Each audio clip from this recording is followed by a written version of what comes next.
Good evening, everyone. It's 5 o'clock. So, it's a Turtlecast time. I mean, still afternoon. So, good afternoon. I went ahead of myself. Evening will be soon, and not yet. It's not so late. Hello there, whoever is in the chat. Who can I see? I can see Bonwater, Turkey Maker, PDM57, Rodney Wright, Derek Snelling, George UK, and the Arena Uncensored. Welcome. How is your week going? I mean, finishing. How did your week finish? Or is finishing now? It's Friday. It's a weekend time. So even more grind. Even more grind. About the Inside the Vault, of course, there was only the one that I kind of covered in my video, but we'll be talking about it again during the Turtlecast because those are important topics, the changes that are coming, and I was testing those so I can answer your questions. On yesterday Twitch live stream, we've been comparing PTS versus live game version to see what all those changes means to you. How impactful those will be. Oh, more people is joining, so hello there, TFE, Archive, Complex Nerf, Selexbrowse, it's NG, Isra, Suika, Tony Stark, Unexpected Outcome, Alexis, Wayne Padley, Jake Anderson, George Beck, and The Prodigy. Hello there.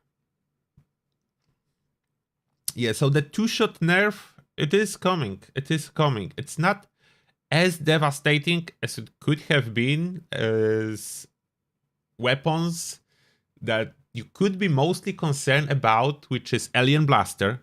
Two-shot Alien Blaster with a cryo mod is only slightly affected. It will be only a little bit less damage, not really even noticeable. If no one would tell you about it, you would probably not even notice in case of this gun. It's like up to 5% of damage being lost, maybe less, maybe more like 3%. So it's there, it's barely noticeable. It is worse for purely energy weapons like Gatling Plasma or Gatling Laser and so on. And thank you for preemptive likes. Yes, I do appreciate your support pressing the like button.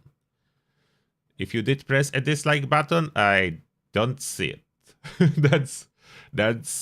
That's unfortunately what YouTube is doing. I can find it out, but I need to dig deeper. It's not showing even on my YouTube Studio main screen.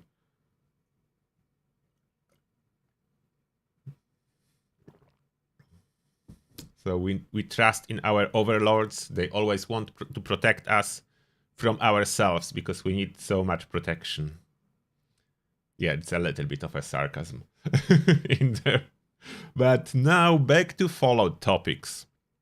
And as always, we'll be starting from Ask the Turtle section. Ask the Turtle section on Discord. If you are not on our Discord, feel free to join. You can ask questions that will be answered every week on Turtlecast. Unless for whatever reason Turtlecast will not happen. It's rare, but occasionally I'm taking a weekend off or the holiday or something, so it is possible that sometimes I'm not online, but most of the time I am online. Almost always. I would say 99% of the time I am online. The 1% I'm having a break and resting.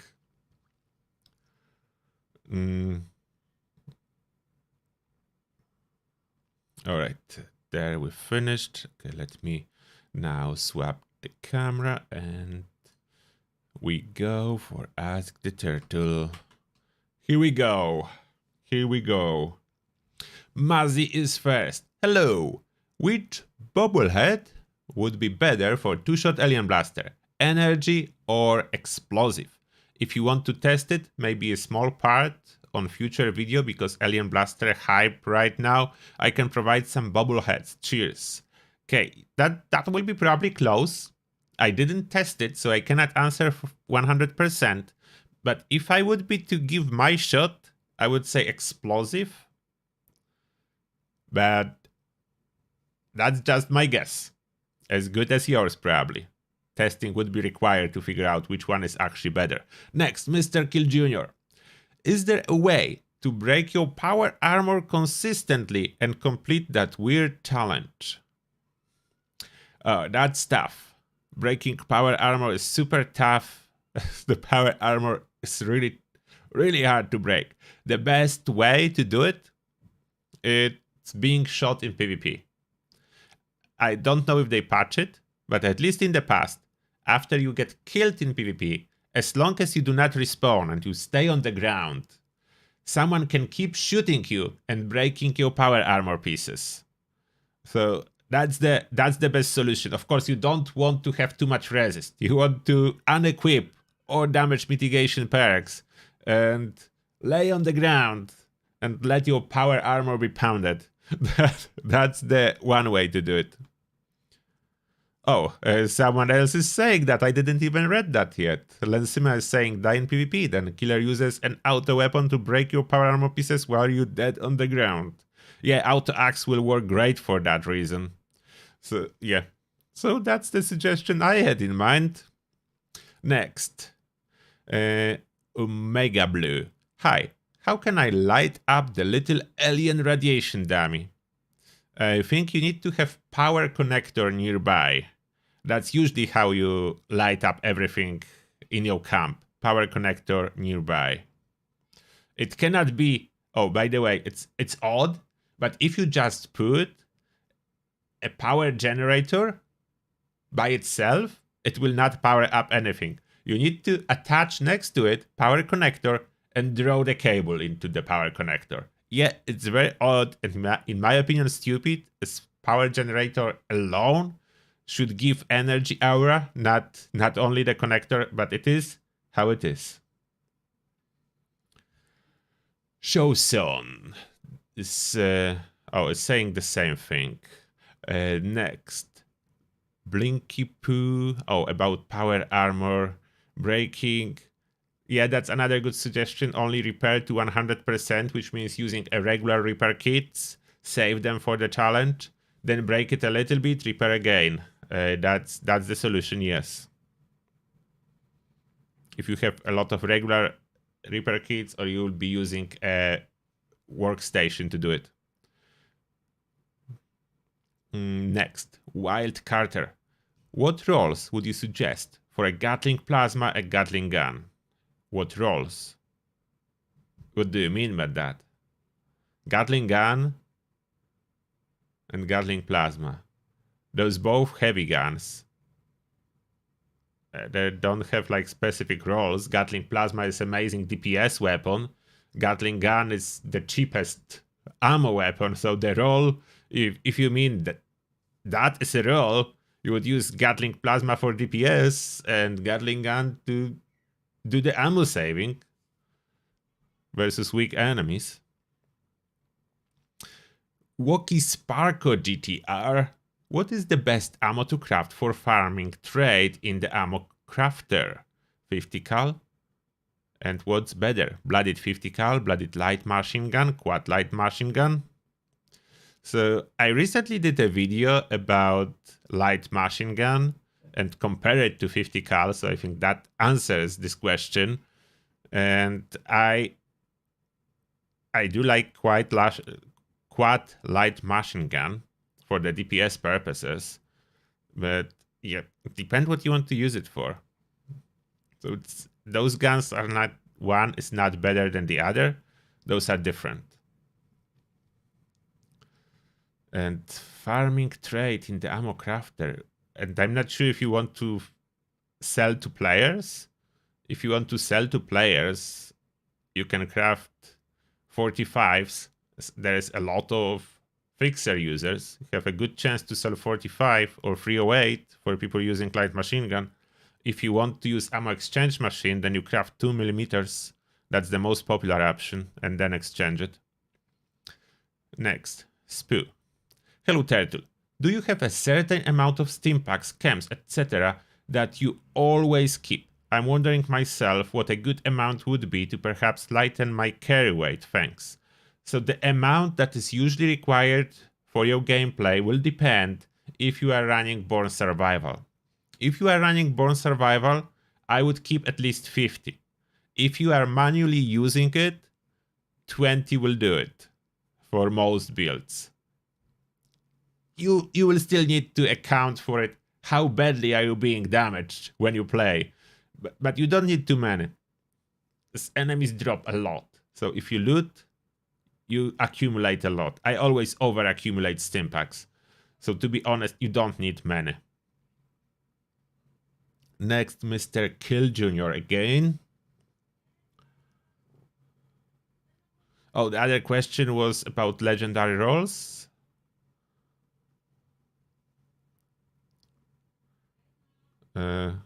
Which was the question? Oh, what rolls? Legendary rolls, not the roll. Gatling plasma, Gatling gun. Okay, that I can answer. So going back, the best legendary effect. For Gatling plasma, I would recommend anti-armor or blooded. For Gatling gun, it is a similar situation. Anti-armor or blooded would work great.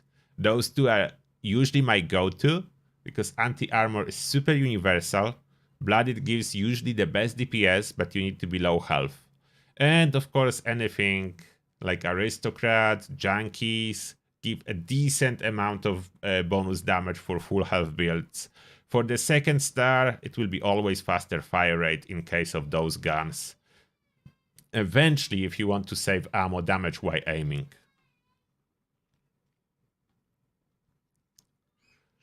Okay. Mr. Kill Jr. now. If we ever get the shared stash box, it would be cool to also exchange modules and currencies between characters and turn a mule into a little saving account. I read of a guy on Reddit that about thousands upon thousands of modules with her mule, but has no legendary cores on that character to put them to use because the mule can't move and farm cores. Do you think this is an unreasonable idea? So, the mule can still be used. If you craft a new pieces of gear that craft as a legendary, those do not require any cores. But oh wait, are there any tradable from this category? Wait, it can be all untradable. Yeah, we would need a tradable gear first to be able to do much, and I don't know if Bethesda will give us the stash box or not. They very quiet on this topic. But I know what you mean. That's why I don't play too much on my mules now. They out, of course. And they don't need modules. Joseph, did you know that the challenge to scrap junk can be easily done by, let's say, silver? Use the chem station to make bulk silver the junket challenge complete? Yes, I know it. Next, Resno. Could you test the mods that add fire damage to energy weapons on PTS? Oh, is it about the challenges? Yeah, I could try to test it. I think it's not intentional change that challenges cannot be completed with weapons that do mixed damage and you need to actually use flamer to do fire damage. I think it's a bug, but I didn't test if that's fixed on PTS. Next, Benji. Question about your newest chainsaw build. Is AP consumption a problem? Can I use kinetic dynamo instead of protocol, or would the defense be too low? I tried running with kinetic dynamo and defense was slightly too low in some situations. I would not say terribly low, slightly low. I died a couple times and I decided to equip protocol. With protocol, I never die as a blooded build. The AP consumption is not a big problem, and if you have a coffee machine at your camp, that will cover the situations when you need to run, sprint, and attack for longer duration. I'm just popping coffee from time to time, and that seems to work great. Next, Nam. What are good ways to get more legendary cores? I get lots of script modules, but always run out of cores. And I give you always the same answer. Farm Imposter. Server hop for Imposter. Invest your caps into cards to start the event and keep starting it. It 8 cores if they didn't nerf it. I wasn't looking recently, but it used to be 8 cores at least. Next, Trey4. How can I get a high DPS semi-auto fixer as a full health stealth build after hitting danger notification? I'm not sure if I understand the question. Guys, do you understand the question? Can I get a high DPS semi-auto fixer as a full health stealth build after hitting danger notification? Ooh, that's like... Get out of danger to get damage again? You mean how you can get damage back, the stealth bonus? Or you mean like events that have forced danger? If you are in events with a forced danger, your fixer will lose a lot of damage from the sneak bonuses. So then what you can do to compensate for that, use VATS and VATS criticals. Those are still powerful. If you cannot use stealth, you cannot use VATS criticals, and you want to put high DPS with semi-fixer, that's tough. You will do medium DPS. Even if you have a perfect fixer, you are full health. If you lose bonus from criticals, you lose bonus from stealth, and you are full health, you are not in the best position. You are better off swapping to a different weapon, like Vampire Auto Axe or Vampire Chainsaw, and just grind enemies as a melee. So I hope that helps. Now switching back to the YouTube. Back on YouTube. Oh, and what do I see? Chesus, welcome and thank you, Chesus, for you 5 gifted memberships from Chesus. So I welcome Sean Bagwell, Suika, Jason Murphy, Mirosław Nameszny, and Serg Dovza to Turtles Army.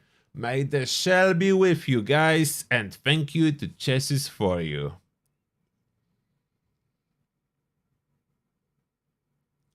Yeah, I think that what he meant, scene and those in danger mode. So escape artists, get up, sprint, go back down, can help to go back into sneaking, into caution. And if it's not possible, then yeah, it's a problem.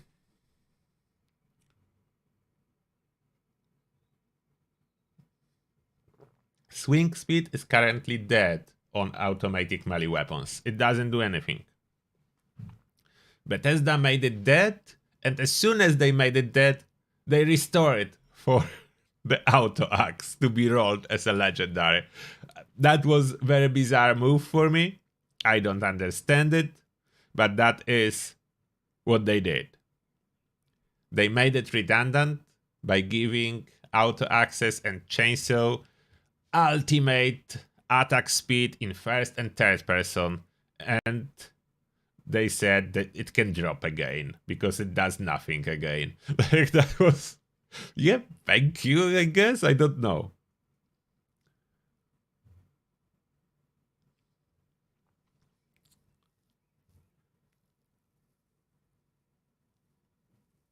Derek is holding 30 stims. I usually have way more. I tend to sell down to 10 stims.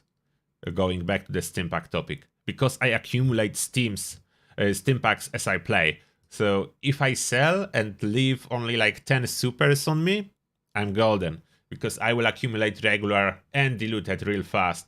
Unless I want to do PvP, then I'm holding to all the super stims.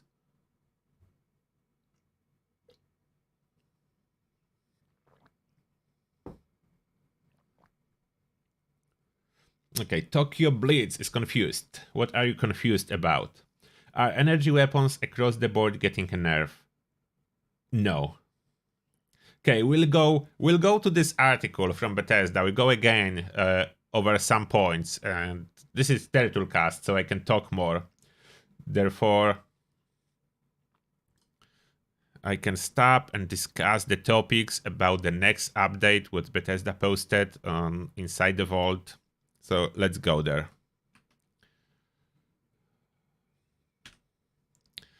Here we are.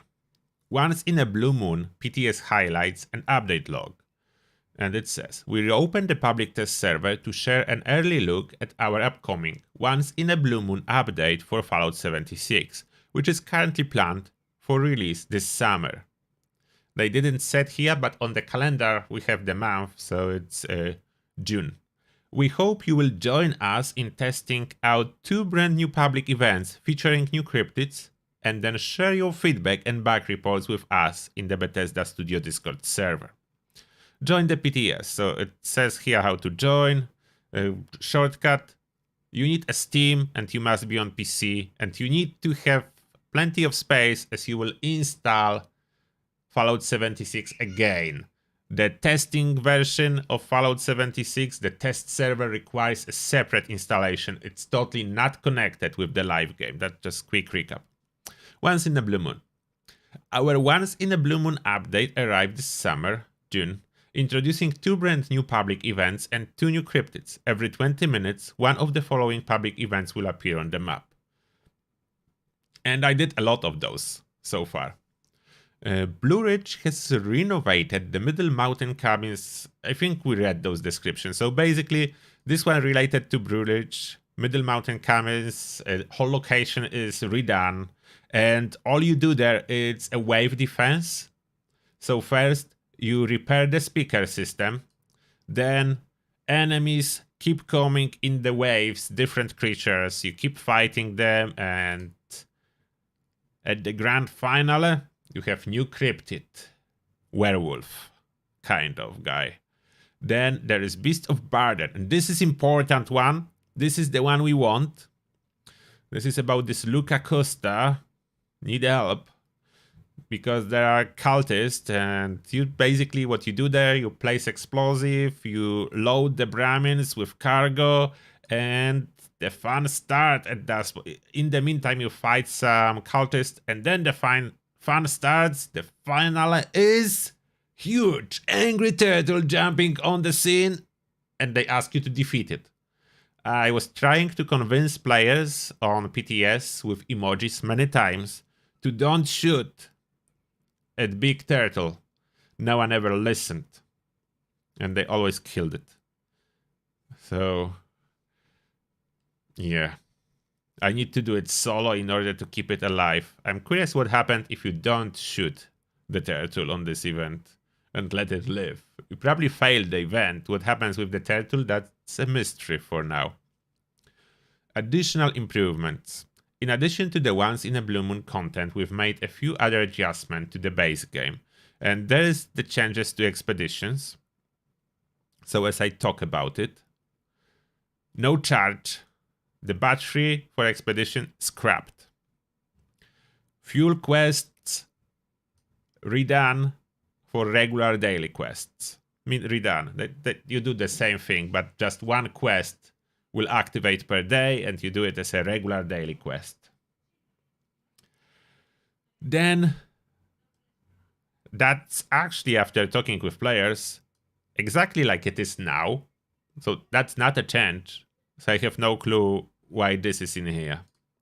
Then, Ashes to Fire grants increased stamps and legendary items. I forgot to test it last time I was on PTS. I need to test it. How many more items? I bet it's probably like 2 stamps and 1 legendary, but I need to test it. As Ashes to Fire, on average, is about 20 to 30% longer than the other one. So how much more loot are we getting? It's a little bit longer. Is it worth it in this loot? Maybe. If we get 20 to 30% more stuff, which is 1 legendary, 2 stamps, at minimum, it will be worth it. And finally, we've reduced the stamp cost from vendors on their items, and I covered that in the video. This is in regards to old scoreboard items that you can buy from Giuseppe, having finally a reasonable prices. So this combined with expeditions giving you more stamps and you being able to do them more often makes everything in Giuseppe inventory way more accessible. So I would like Bethesda to add more stuff to Giuseppe inventory, as I will be overflowing in those stamps as soon as this update drops. I will be doing a bunch of expeditions, grabbing those legendary, grabbing those stamps, and I will have all unlocked. If they don't add anything new to Giuseppe, I will be just accumulating stamps for no reason. And I would really, really like something to be sold by Giuseppe, and if not new items, at least some kind of consumables, maybe scouts banners. I would love that. Can I buy scouts banners with stamps? That would be something. Then mod descriptions at workbenches, new crafting interface, I show in the video as well. You just need to swap one new setting, advanced mod descriptions, so that's coming in June too. And this is a great help for me. No more testing every single mod for 15 minutes to figure out what it actually does. It will be now in the description. Occasionally, the description can be still wrong, so I will be still testing, but at least it will be easier to figure out what it's supposed to be doing. At least that. That's item view, and inspection will show all this new stuff.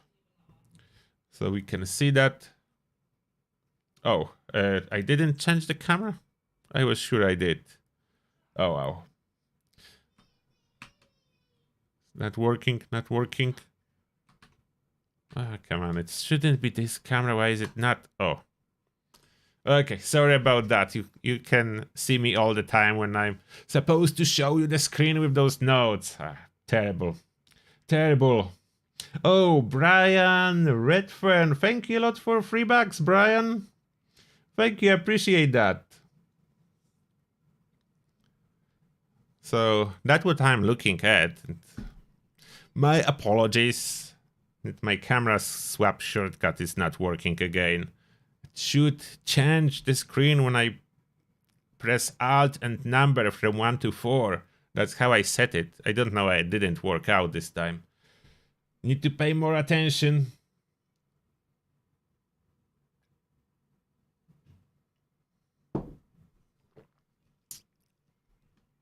Okay. And dynamic values. This I really like. What it means, if you have something like Bloodied, it will show you how much bonus you are actually getting in the moment of inspecting weapon with your current health level. So we can see, let's say you are around 60% health, you inspect the Bloodied weapons, and it will show you 40% bonus damage. So surprisingly, Bloodied weapon is good, even if you play with relatively high health, as at half health, you already match every other legendary effect. So that's why Bloodied are so popular.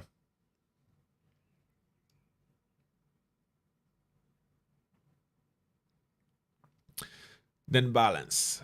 I didn't test this bleed out syringe, to be honest. I'm not excited about the change. That now deals physical damage instead of poison. Like, the what? It's a bleed out syringe. That should do bleed damage. We have this damage category, and bleed damage in Fallout, it's true damage. Why would it do physical damage? That's even weirder. Like, poison makes some sense, not much, but physical damage? Like what? You get shot with a syringe, and then a syringe is punching into your veins? Or what is it going on there? Like, it has bleed out in name. This note never had any sense for me. And there... Burning mods for energy weapons now deal fire damage. That was fixed. That's actually the fix. For quite a while, if you didn't notice, when you install a receiver like for Gatling Plasma that's supposed to set target on fire at burn damage, it was doing nothing. It was totally broken. So now it does the fire damage as it's supposed to.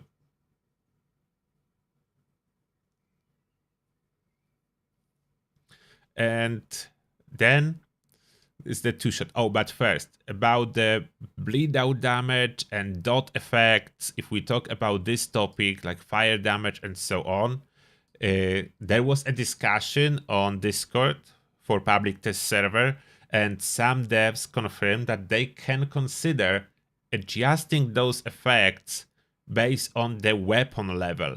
Because as you notice, if you are at end game scenario, all this fire overtime damage, poison damage, and all the dot damage, almost all weapons and all stuff. If you shoot a super mutant and wait, it is not enough to get a health bar of the super mutant down by even 1 pixel. You will be lucky if you will get 1 pixel. I need to shoot multiple super mutants so I will even know if dot is working, if super mutant will drop at least a pixel from his health bar. So you can see how little it does really justify if they will redo the dot. Dot builds in almost all games that are MMOs are important. Usually how you want the dot build to work is doing relatively high damage, but over time. So you go for a choice. You either do high damage up front and quickly, or you go for a dot build, which makes you do even higher damage, but you need to wait for it. So that's usually the deal with dot. In case of Fallout, if you go for dot damage, you do very little damage over a very long time, which is hard to even notice. And that's not how dot's supposed to work. Then two-shot, legendary mod. This is this important topic that I was testing yesterday on public test server, comparing important weapons. So first, purely energy weapons. And we are talking here Gatling plasma, ultrasonic Gatling laser, regular laser rifles, and so on, with a two-shot. Currently, two-shot is giving those weapons multiplicative bonus, which is very significant. At low health, with a lot of damage bonuses, two-shot tend to outperform blooded by a small margin. It is a small margin, don't make me wrong, it's not like the king of kings. So it can outperform blooded by a small margin. At public test server, it's as good as mutants, but has all the side effects of two shots. So 25% additive bonus, in practice like nothing. If I compare Gatling plasma two shot on live versus Gatling plasma two shot on public test server, I'm doing approximately 20% less damage, which is huge. That's a noticeable difference. That's a difference between killing super mutants with 4 shots and killing super mutants with 5 shots. So there is a difference.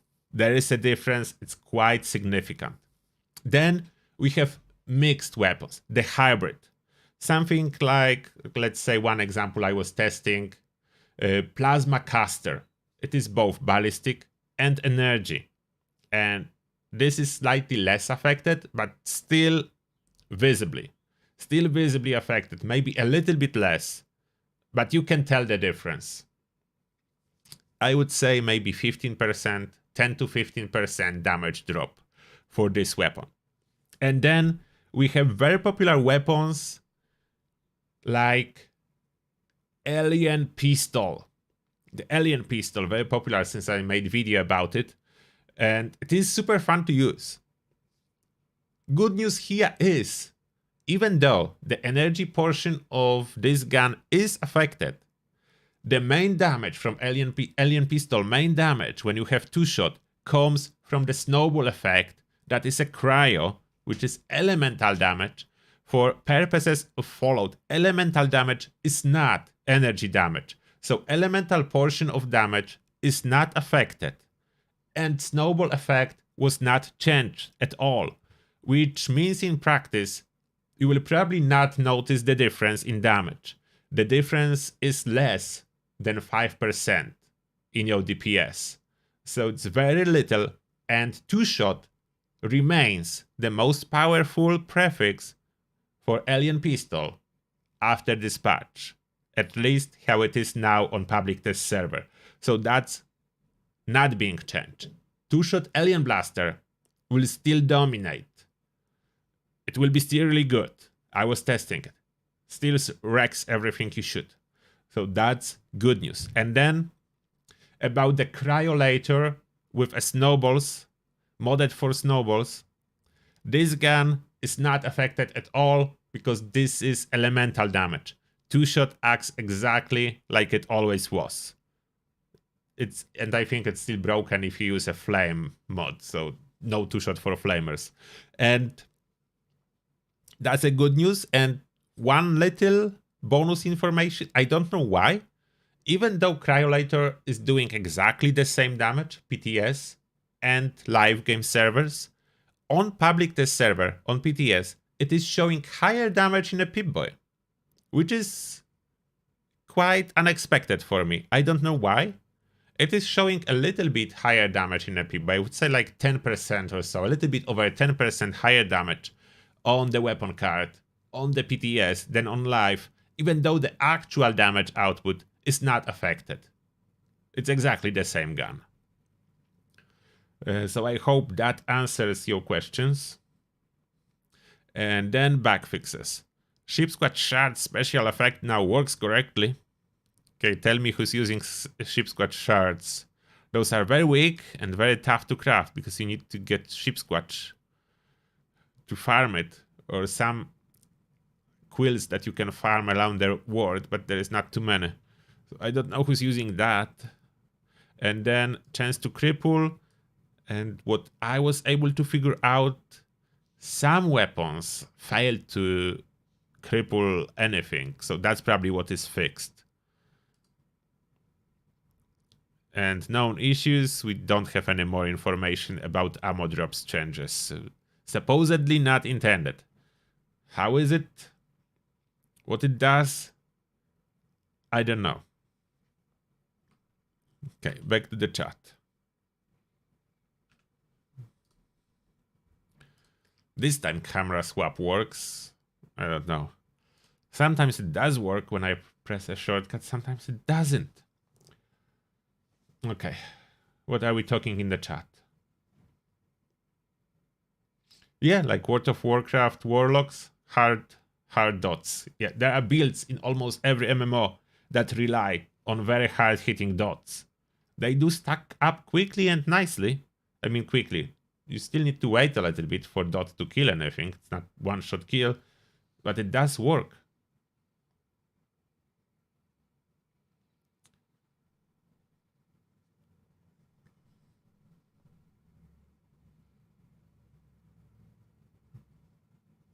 The Pepper Shaker with Strangler Heart is good for PvP because of poison damage applied from a Strangler Heart.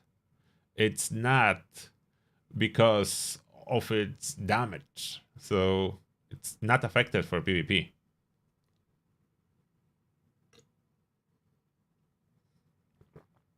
Yes, two-shot Tesla rifle will lose a lot. 20% damage lost, you will feel it. And when I'm saying 20% damage lost, I'm talking the real 20%. Like if you do 100 damage, you would do 80. I'm not talking Bethesda language 20%, which is additive and sometimes you have no idea how much it is. I'm not a big fan that they change everything into additive bonuses. I understand what they try to achieve, but that's definitely not what you would expect. Effects shouldn't be additive, just make them smaller, but make them multiplicative.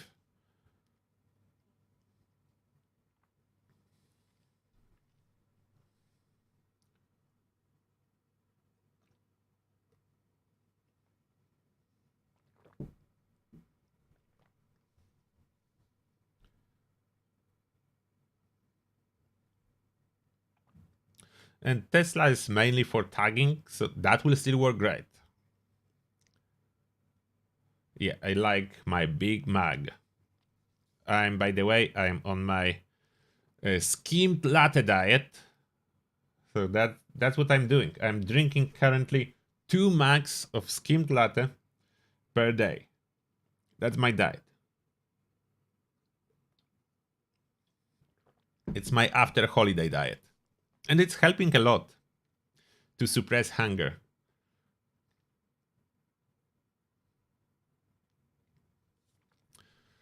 Okay, so Now, did I answer everything? Do you still have any questions? I think I covered the stuff. I'm waiting 1 minute if you have any more questions. If you don't, then I will be stopping this live stream and starting the member hangout. So this is for all financial supporters of the channel, because you are the real sponsors on this channel, everyone with the green name in the chat. As you probably noticed, I'm avoiding too many sponsorships. I have one sponsor so far. That was the minimum I needed to go full time with YouTube, so that's what I did. So G Fuel is official sponsor on the channel. So far, I rejected all other stuff, as I don't want to overload with ads for now.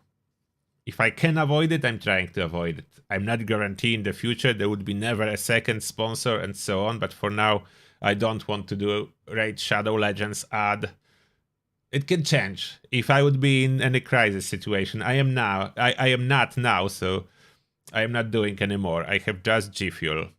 So whenever you need energy drink, don't forget to use the code. And I have the tab of Quantum here. I have my Quantum. So code Turtle whenever you need energy drink.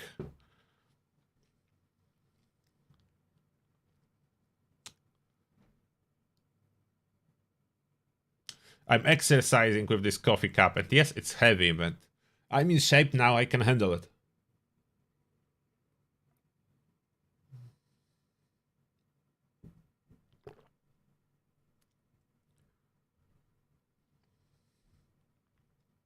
With all these diets, I'm feeling great thanks to the fact that I lost weight a while ago, and now I plan to keep it low. I'm sure diets will not harm me. What was harming me was being 50 pounds heavier. That was definitely harming me. Not the diet, not keeping my weight in check. That's not harming me. No, they have a lot of flavors. There should be a link in description so you can click on that and check out what they have, and code Turtle is giving discounts. They even have hydration tabs, which is basically minerals, some focus blend, and no caffeine. That's the hydration one. And one other information, if we are in the topic on G Fuel, I have a lot of question about this warning that it says that product can expose to lead and so on. And I asked about it, G Fuel directly, and what they said is that state of California requires this warning on every product that contains natural minerals, not because it contains lead, but because there is a possibility when you use natural minerals that there will be traces of lead. So that was explanation. So I don't know why they choose to even sell in California. If they would not sell in California, they would not need this warning, basically. As I never saw this warning in Europe here on any product. There are similar products. So that's California law requirement. If you have natural minerals in your product, you need to warn your users that natural minerals can contain more than supposed to. But no, there is no lead in ingredients. And yeah, that's probably everything I wanted to say. I don't see any more questions about diet and stuff. I really should probably do another live stream on my Lazy Fit Gamer channel, so I will discuss that there. Yes, this is gaming channel, so I don't want to do too much of dieting topics. Yeah, I think we covered everything, so thank you a lot for watching, and see you in the next one, everyone. Have a good evening. Turtle out.